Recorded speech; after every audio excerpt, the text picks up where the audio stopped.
We're going into the 2000s with the best city builder of the year every year, and this new decade brings a whole slew of city building goodness with some ups and some downs. And I do have to say that as an initial bonus mention right out of the gate, SimCity 3000 Unlimited released in the year 2000, but that doesn't really count as a new release because that technically released in 1999. This was an updated version, but SimCity 3000 Unlimited did release in this year. But we're gonna go into our first best of the year city builder in the year 2000, which is Zeus, Master of Olympus, and later on the Poseidon expansion.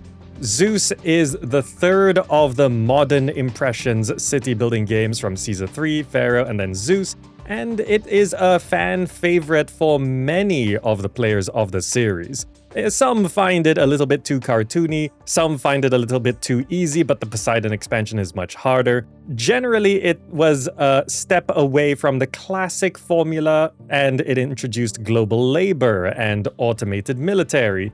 It had some rough points, and it can, if you didn't grow up with it, it can feel like it's not quite as serious or proper as the rest of the series. It still has its own merits and interesting innovations and stuff that's changed up. So Zeus, Master of Olympus, still holds its own, and it's definitely one that we could say is the best city builder of the year 2000. But of course, like I mentioned, SimCity 3000 Unlimited was going on at the time as well, and it's competing with Pharaoh and Zeus, and it's hard to rank how these city builders should be considered best or not. SimCity 3000 could easily be argued as the best, but it's kind of in a weird spot in hindsight from the modern day, where generally people would either rather go back to play SimCity 2000 or they would just stick with SimCity 4. So SimCity 3000 is a bit of a weird one to rank these days, considering its context at the time and its context today. So I opted for Zeus, Master of Olympus, being the best city builder that released in 2000 because it still has some longevity and I feel more relevance today. Going to 2001, into the new millennium, and Tropico released. Tropico and El Presidente and Penultimo, it all began here, in a city builder on an island where you are building a banana republic, essentially, and you are a dictator trying to control your people and make a lot of money. It holds up, actually. I played the original Tropico 1 recently, and it does look a little dated, but it still looks great, and it still plays great as well. Now, besides the city building elements and trading your resources with the rest of the world, there's a number of political things that you need to deal with here, particularly the factions, like communists, capitalists, the religious, the Inquisition, the intellectuals, the militarist, environmentalists. There's all these different types of people that you need to balance. At the end of the day, the main goal is staying in power. And the main thing about Tropico 1 is it spawned the entire Tropico series, which has been pretty much successful through the last couple decades. But overall, this is one that just feels super nostalgic to go back to if you played it back in the day. And even if you didn't play it back in the day, it still has those nostalgia vibes, and it's a fun one to keep playing. So going back to the original Tropico, still a good experience. It's still available to buy on GOG as well. You can just hop back in and begin your dictatorial city building experience, because this one holds up, and especially in 2001, this was the best city builder that released for the year. 2002 brought us the end of Impressions games with Emperor Rise of the Middle Kingdom. The final game in the series of Caesar 3, Pharaoh, Zeus, and now Emperor, Rise of the Middle Kingdom. This is the China set city builder with the walker mechanic and RTS mechanics and economics and religion and all of this good stuff. This is a game that still holds up today. I have played through it on this channel like with the other Impressions games. It looks great to this day, especially in widescreen. It's very pretty to look at. It plays great besides some key bugs, and the military is also kind of unbalanced and a little infuriating to play, so This one is considered the best impression city builder if you rank it above Pharaoh. It's either Pharaoh or Emperor, but I find the bugs and imbalance in Emperor a little bit more unstable than Pharaoh. So I do rank Pharaoh slightly higher, but Emperor still worth playing through. And it's the end of an era, really, because Impressions games sort of ended after this. Weirdly, this one had multiplayer added to it, which was a weird experience, but it exists. A bit hard to get running these days, but if you can, it's interesting. You build your own cities each, but then you can invade each other and trade with each other. It's kind of interesting, but also not really multiplayer. It was the semblance of the first multiplayer city building, and it was an interesting experience, but clearly unnecessary and didn't work out all that well. But Emperor Rise of the Middle Kingdom, best city builder of 2002, can highly recommend it, but I would not play on hardest difficulty because of balance issues. As another bonus mention, the year Emperor released is also the year Anno 1503 released, but I'm gonna say Emperor still ranks higher than Anno 1503. In the year 2003, we got one of the best city builders of all time, SimCity 4.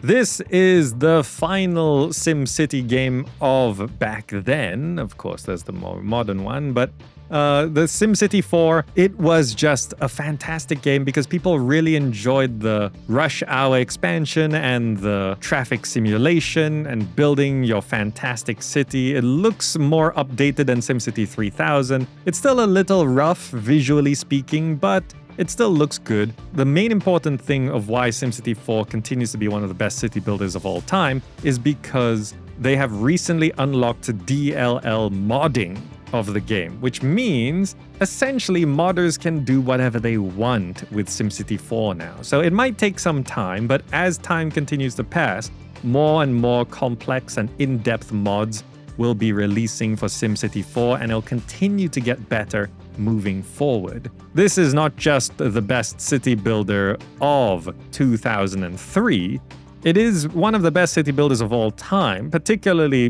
one of the best urban setting, like modern setting city builder. It's not historical, it's not fantasy, that kind of stuff. It's not sci-fi. SimCity 4, good to play today, but with the mods coming in, like they're even developing like 3D mods for 3D cameras. It looks really interesting, but still rough. Given more time, SimCity 4 will continue to improve into the future. And it's definitely the best city builder of 2003. In 2004, we got another Egyptian city builder called Children of the Nile. This is a 3D city building era, which sort of starts around here, and 3D of the mid-2000s did not age well. This one does look somewhat rough and very dated. Also, when you start playing this, you kind of don't really understand what's going on, and I played this back in the day and I just didn't get it, and it just felt boring and slow, and it just wasn't really fun to play. Having coming back to it in more recent times, and after people saying, no, actually it's a good game, I tried it again, and I started to get it as a modern gamer.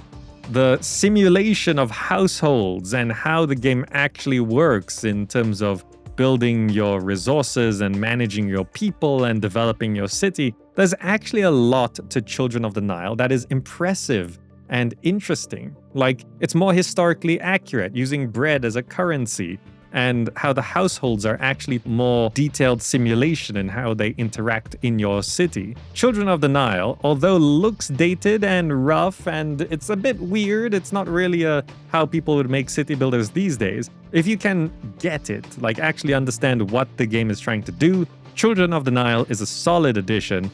And it is definitely the best city builder of 2004 anyway, even though it was a little rough at the time. Worth going back if you like Egyptian history, and also that you're willing to spend some time learning the game. Because once you get it, it gets fun. But until you get it, it's kind of not. And then 2005, we really didn't have much for city builders, but there was Stronghold 2. Now, personally, I don't really like to call Stronghold a city builder because it's so heavy on the RTS elements. But Stronghold 2 was, as far as I can find, the best game that we could call the best city builder of 2005, because not every year even has some decent city builders releasing. But Stronghold 2 is at least considered a good game. It was a sequel to the original Stronghold for the first mainline entry anyway, and it's stuck in this mid-2000s kind of rough-looking 3D, which at the time was a little impressive, but it didn't age well. But Stronghold 2 did get a Steam release, which improved the game somewhat with Steam Workshop support and other updates, and Firefly Studios tends to do that, bringing back their older titles and zhuzhing them up just a little bit so that they're running much better. So Stronghold 2, it's what you would expect from a Stronghold game. You are building castles, there's a castle sim aspect to it, and you're assaulting and besieging castles and defending them with lots of soldiers and all of this good stuff. But yeah, I wouldn't want to stick too long on this one because it's not really a city builder. And then we're going to 2006, and Anno 1701 is the best city builder to release for this year. We mentioned bonus mentions of previous Anno games. This one, well, it's the best city builder of the year. It might not be considered the best Anno game ever. This is the first time it's not losing to any competition in terms of me ranking these games year by year. So 2006 brings us the first main Anno listing in this video. Just to cover all Anno games, generally you are building on islands, building up your cities, managing resource chains, and trading with other cities and villages across these islands. And you're trying to colonize these islands as well as you gather resources, set up production chains, evolve your houses, and all that good stuff. It's a very economic logistics game, and there are a lot of people who argue that Anno games are not city builders. They're resource management games. According to how I define the genre, it fits the genre definition. You are placing houses. There are people who live in these houses. The population count checks out and you're viewing the cities from above. I'm gonna say that Anno is a city building game. Because if we're gonna talk about just pure resource management games, well then that's gonna be something like Factorio. It's just a simulation game, or factory sims. If there's houses and people living there, well, it's a city.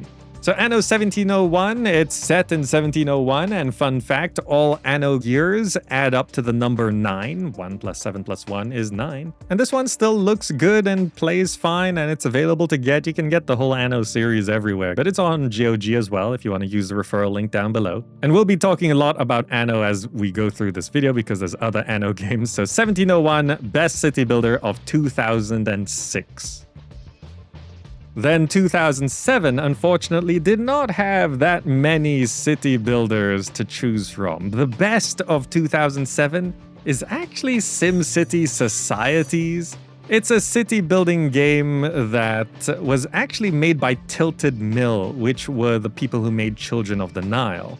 And also, I just recently heard in the news that Tilted Mill Entertainment have reformed and they're gonna be making a new game again. Maybe they'll bring back Medieval Mayor, which is an idea that they were proposing back in the day. But anyway, Tilted Mill developed SimCity Societies. And it was mostly a mobile game. It was on Windows, but it was on phones and the BlackBerry because that was a thing. I don't think anyone really considered this one of the best SimCity games. It was not really super well received. It had middling reviews, kinda positive, but 5 out of 10, 6 out of 10 for the most part in terms of official reviews. 3 out of 5 stars kind of game. So it's not one that I really want to be hyping up or anything like that. It's just in 2007, we didn't really have much other choice. SimCity Societies was the best city builder of 2007. Since we're going year by year, I have to stick to the years, and this is the best that I can find for this year. And then 2008 brings us the best city builder of the year, Imperium Romanum.